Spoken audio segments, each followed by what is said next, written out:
me to say for the record that middle school is the dumbest idea ever invented. This place is an intellectual wasteland. You got kids like me who haven't hit their growth spurt yet, mixed in with gorillas who have to shave twice a day. All right, diarrhea of a wimpy kid. Yeah, you know I had to be childish and go there, man. You did, but it's no more or less childish than this movie itself, which did everything but show us this kid's diarrhea. It does seem like a bunch of gross out jokes. Like one kid is playing with the fat on his stomach, another kid's got like a freckle with a hair in it. And yeah, and it gets worse. Don't one kid pick his ass or something like that? No, thankfully, no. There's no actual poop, but there's lots of boogers and stuff that you just don't want to see as a grown-up. I didn't say poop. I said picking your ass. There's a difference. You know, the difference. What between would you be picking out of your ass then, Korey? Ass boogers. That's poop. That's what poop is. Oh, I'm sorry. I thought there was a little difference. Ass meat, you know? Yeah, they're Klingons. They circle Uranus. Did you ever hear that? Dingleberries and pot stickers. I don't know. No. But they shouldn't have called this Diary of a Wimpy Kid. They should have called this Diary of a Complete Shallow Douchebag of a Kid, because that's really kind of what we have here. And, okay, now, don't get me wrong. I am criticizing the film, but I'm not criticizing the idea. I think the concept is solid. The idea of like, look, every kid's movie is exactly the same in so many ways, you know? I mean, it's always, when you're doing this type of thing like the nerdy kid, it's always a kid who's just he's genuinely a really nice kid, and he just has to work his way through some things. Yeah, and he usually gets picked on by a bully, and you want to see him like somehow get the best of the bully one day. And the difference is this kid is a jerk. I mean, he really is. He's completely shallow and hollow inside. He abuses his own best friend constantly. He's just, if he was a bigger kid, he'd be the bully. And you're watching this film going, okay, I see where you're going. You're trying to teach a lesson to kids about, like, you know, you're all concerned about popularity and all that stuff, and you're trying to tell them how it really doesn't mean anything, that the harder you try for it to change yourself because of it, the more you're going to get away from it. Riley, if you have to say where you are ranked in terms of popularity from 1 to 200, what would you put yourself? Is 200 good or bad? I'd say you're somewhere around the 154 mark. I'd put myself around number 19 or 20. I might even have a shot at the top spot by the end of the year, if things go the way I think they will. Well, who's at the bottom?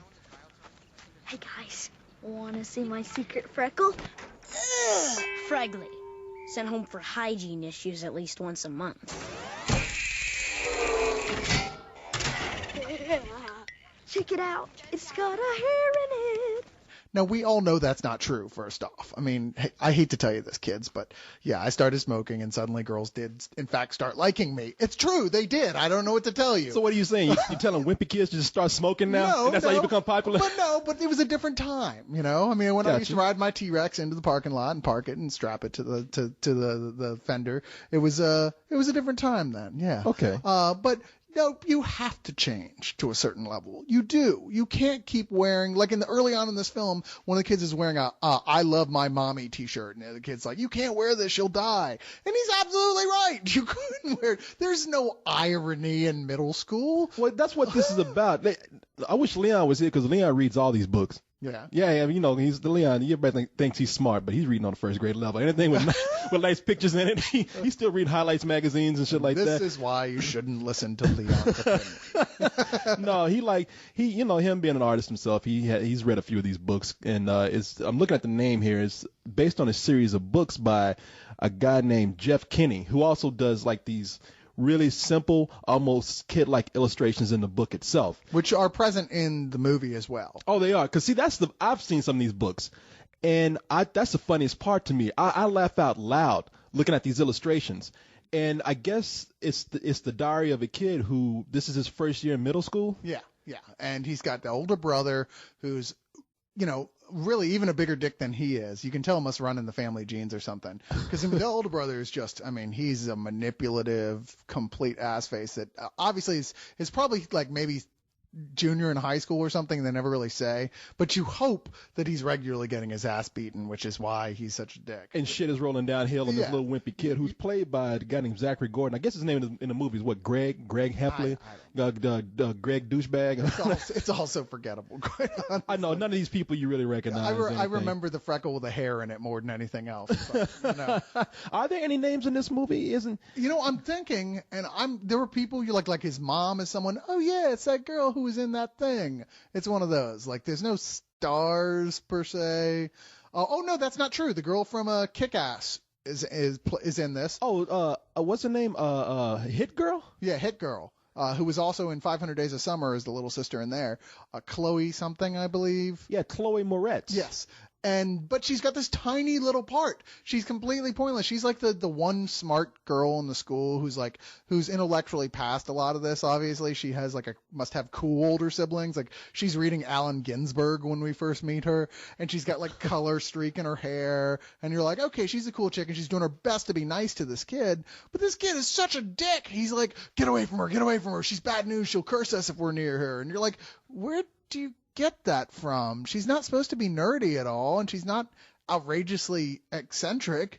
It's like suddenly he's like, oh no, no one will pay attention to us if we're friends So with this her. is the kind of kid that deserves to get his ass beat. Dude, you're praying that he gets his ass beat. I was watching this movie going, man, somebody better do something to this kid, because I'm gonna just leave the theater, drive my car to Hollywood, and beat the crap out of the actor. just like, why?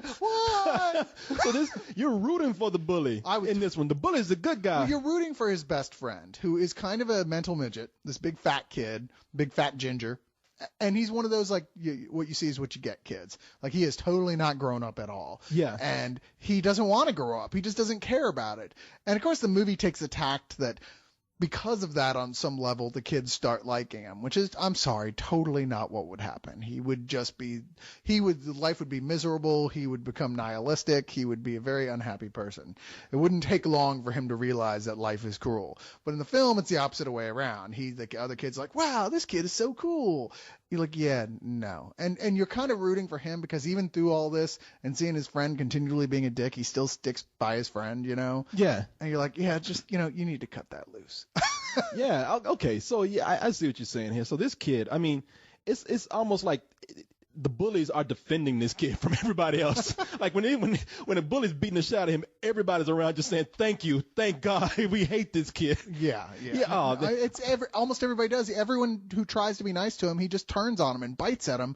And the whole film, he's convinced that he's a nice guy. I mean, literally, all the way up until the end. At the end, it's even one of those sort of like, well, okay, fine. And, he finds a way to be kind of back where he started. But there's no resolution. You never get a feeling like he has any idea what he did wrong. And I'm watching it, I'm going, I don't really see what the point of this whole thing was at all. I mean, their goals are admirable to say, look, it's not about popularity or whatever, but they just went about it in such a absolutely ignorant way. They really did. And not funny. I saw it with a packed theater. No one laughed. Like, the entire film. There was a bunch of kids and everything. They didn't do shit. As far as I could tell, they were asleep. Really? Wow. All these kids were like, I'm that douchebag. Yeah, I mean, the best performance in this film was from a slice of cheese that was on the parking lot. Seriously, there's a slice of cheese on the parking lot, and there's this whole story about how the one time this kid touched it and he got the cheese touch, and it was like, the cheese touch, and they were running away from him, but you could spread it like tag, so you give it to someone else, and finally they gave it to this foreign exchange student who got shipped back to Germany before he could give the cheese touch to anyone else. But that's a whole centerpiece to the film. The film keeps coming back to the moldy slice of cheese on the parking lot that even the janitors sweep past, because the janitors, well, they know about the cheese. I ain't fucking with that cheese. And that was realistic. They did have shit like that when you were a kid. Oh, yeah. Okay, that's a cheese touchstone right there. Oh, yeah. No, I remember, speaking of boogers, when I was a kid, there was a kid named Booger Boy, and nobody wanted to sit by this kid, and nobody ever questioned why he was a Booger Boy. He never had his finger in his nose. You never saw, I mean, pretty clean kid. But, whenever anybody saw Booger Boy come, it was like, oh, shit, here comes Booger Boy. If he sat by you on the bus, he would just scream like, no! And it's like, yeah, kids have these weird little fetishes. I was Booger Boy. Dun, dun, dun. I like to touch the booger, Korey. Touch it. Ow! Ow! Yeah, it's all coming back to me now. Wait a minute. No, so that cheese thing sounds like a little good subplot there. And it's funny because even that cheese is probably telling that kid, you're an asshole. Don't touch me. I'm not even going to give you the cheese touch. I'm here myself. And it's funny. There's another name in this movie. Steve Zahn is in it too. I guess he plays his father. But the point here is that this is one of those movies where we're slowly starting to see certain brands be more popular than actors. It's like this movie did very well over the weekend. Yeah, we didn't get a screening of this, people. And so you don't see any real actors in this movie. You see actors who you haven't seen in a long time. But these books are selling like crazy, and people are just driving out to see this movie because of that. And also, the director of this is a guy, I'm not going to even say his last name. You don't even need to know his last name. The movie's directed by Thor. Thor. God of whatever. God of shitty movies. Thunder. God of lightning. God of mediocre Marvel kids Comics, movies. In this case, no, there's a guy named. I think he'd have better things to do than make Diary of a Wimpy Kid, really. Apparently not, because he also did another property. Well, I don't know if it was a property. I don't know. He did Hotel for Dogs. Oh wow! See, he's just batting 1,000, isn't he? Hotel for Thor Freudenthal, I think is his name. Freudenthal, yeah. Is that like a Nordic breakfast cereal? What is that? I don't know what the hell that is. Bolts of lightning and milk. But man, I like the little marshmallow hammers. Yeah, can't you see Thor showing up like kids are trying to eat this? So he just bangs his hammer on the breakfast table. God damn it, it's full of 8 vitamins and minerals. Fuck, okay, we'll eat it.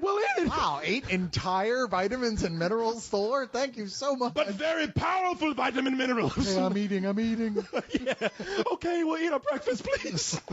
Don't leave this house without nutritious breakfast. I'll tell you, he may be able to make good breakfast cereal, but it doesn't seem like he's that good at making movies. No, I mean, judging by Hotel for Dogs, which was still just kind of not bad, not very good, though, just really middle of the road children's film, and that's what this kind of sounds like. And it is. I mean, maybe this is the type of source material that works much better when you're just reading it than it does on film. Maybe it has something to do with the fact that Kid himself, you're just not really that impressed with. You're like, yeah, I kind of believe that you're a dick. Yeah, no. Maybe a little too convincing as a dick to actually like him and enjoy watching the film. Or maybe it's the fact that I'm just done with kiddie gross out stuff. Like, I don't want to see people touching each other's boogers and that sort of thing. I'm like, ew, that's just making me sick. I don't want any part of that.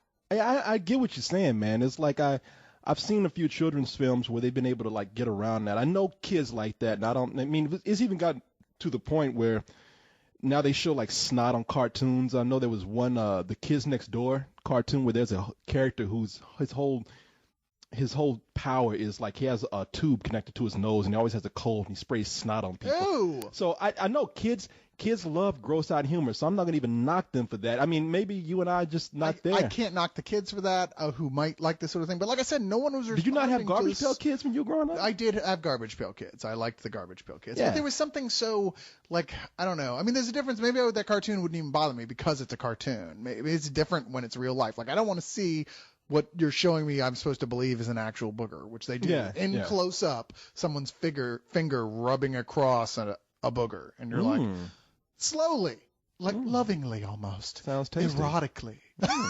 Caressing a booger. I know. I'm putting on my napkin and pulling my knife and fork right now.